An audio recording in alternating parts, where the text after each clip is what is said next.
અમેરિકાના રાષ્ટ્રપતિ ડોનાલ્ડ ટ્રમ્પનો દાવો, ભારત પાકિસ્તાન વચ્ચેનું સંભવિત પરમાણુ યુદ્ધ અટકાવી 3.5 કરોડ લોકોનો જીવ બચાવ્યો.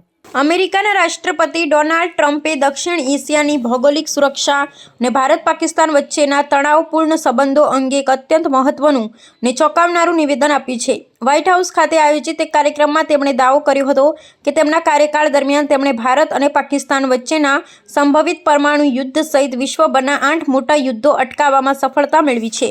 ટ્રમ્પના મતે આ બંને પાડોશી દેશો વચ્ચેની દુશ્મનાવટ પરમાણુ સંઘર્ષમાં ફેરવાઈ શકે તેમ હતી, પરંતુ તેમની રાજદ્વારી મધ્યસ્થતાએ મોટી જાનહાનિ ટાળી છે. ટ્રમ્પે પાકિસ્તાનના વડાપ્રધાનના નિવેદનને ટાંકીને જણાવ્યું હતું કે પાકિસ્તાની નેતૃત્વએ પણ સ્વીકાર્યું છે કે રાષ્ટ્રપતિ ટ્રમ્પના હસ્તક્ષેપને કારણે અંદાજે 3.5 કરોડ લોકોનો જીવ બચ્યો છે. તેમણે ભારપૂર્વક જણાવ્યું કે દક્ષિણ એશિયામાં શાંતિ જાળવી રાખવા માટે અમેરિકાએ મજબૂત ભૂમિકા ભજવી હતી, જેને કારણે બંને રાષ્ટ્રો વચ્ચેનો સશસ્ત્ર સંઘર્ષ થંભી ગયો હતો. ટ્રમ્પના આ દાવાએ વૈશ્વિક રાજકારણમાં નવી ચર્ચા છેડી છે, કારણ કે ભારત હંમેશા કાશ્મીર સહિતના દ્વિપક્ષીય મુદ્દાઓમાં કોઈપણ ત્રીજા પક્ષની મધ્યસ્થતાનો ઇનકાર કરતું આવ્યું છે.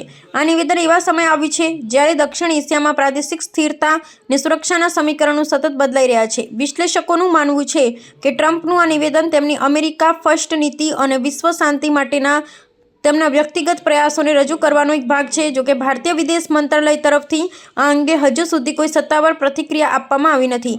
આગામી સમયમાં આ નિવેદન ભારત, પાકિસ્તાન અને અમેરિકા વચ્ચેના ત્રિપક્ષીય રાજદ્વારી સંબંધો પર કેવી અસર પાડશે તે જોવાનું મહત્વનું બની રહેશે.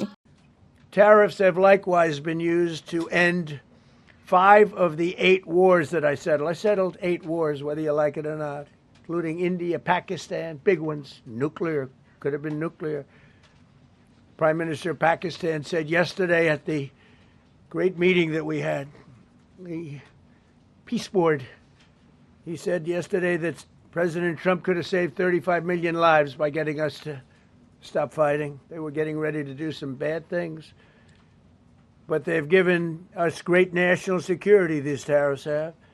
And together with our strong borders, reduced fentanyl coming into our country by 30%. When I use them as a penalty against countries illegally sending this poison into our country to poison our youth. All of those tariffs remain. They all remain. I don't know if you know that or not. They all remain. We're still getting them, and we will after the decision. I guess there's nobody left to appeal to. But again, those 3 people, such respect. I've had a lot of respect for them anyway, but such great respect.